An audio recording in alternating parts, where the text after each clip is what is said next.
As police brace for tomorrow's May Day protest, or possible protest, they still haven't caught everyone responsible for last year's violence in Seattle.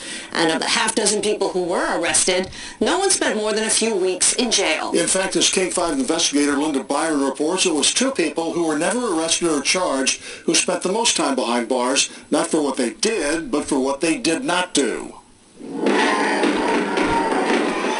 When protesters smashed windows at a federal courthouse and vandalized property in downtown Seattle last May Day. First protest was like 2006 or something. Katie Olenek and Matt Duran were not among them. I was an Olympia at the bar that I work at. Olenek and former IT specialist Duran were 60 miles away from the mayhem unleashed by anarchists dressed in black.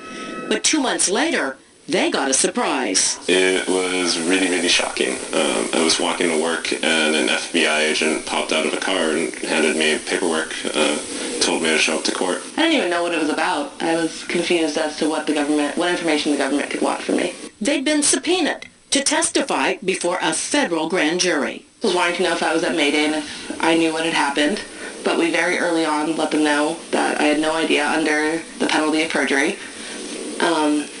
What it turned out that they wanted to know was if people that I may or may not be acquainted with, what their political beliefs were, who they lived with, and who their friends were. They refused to answer the prosecutor's questions about other people, but didn't hesitate to answer our questions about their personal politics.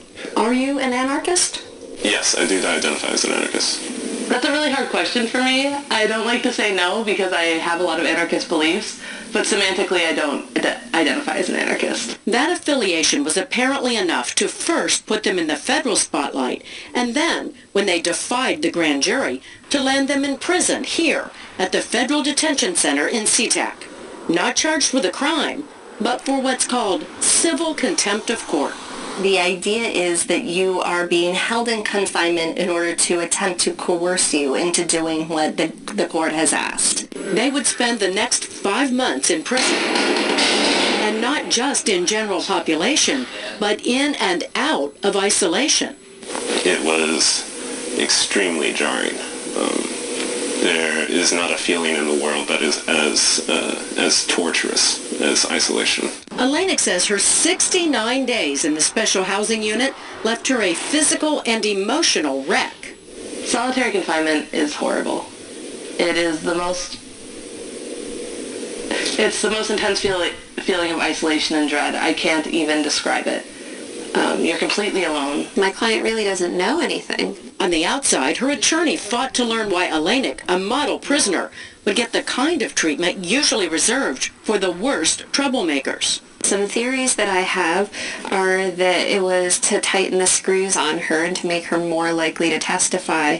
But neither would crack and give up their friends or identify anyone. If you didn't know what was going on and you weren't part of it, why not just answer their questions? It's a matter of principle for me. I don't ever want to be used as a tool or an instrument to further prosecute people and to put people in prison. The two were facing prison for the entire term of the grand jury, up to 18 months. But after 5 months, a federal judge here decided their confinement had crossed over from being coercive to being punitive, and he set them free. The most wonderful moment, and then being able to call my mom and being like, I'm actually out. But that may not be the end of it. They can still be charged with a crime, criminal contempt, until the statute of limitations runs out in 2017. It's always present that if I'm walking down the street, I could be picked up by FBI or U.S. Marshals and taken away. As for this May Day, the pair says they'll be even further away from Seattle, in Washington, D.C., telling their story at Georgetown Law School. In Seattle, Linda Byron, King 5 News. Federal prosecutors declined a request for interviews, saying grand jury investigations are secret. In a statement last September, U.S. Attorney Jenny Durkin said, no one is investigated for what they believe. Investigations focus on actions that constitute a crime.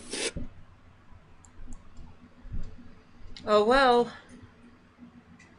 that's a good example of the National Defense Authorization Act as it operates today, excuse me, in the United States.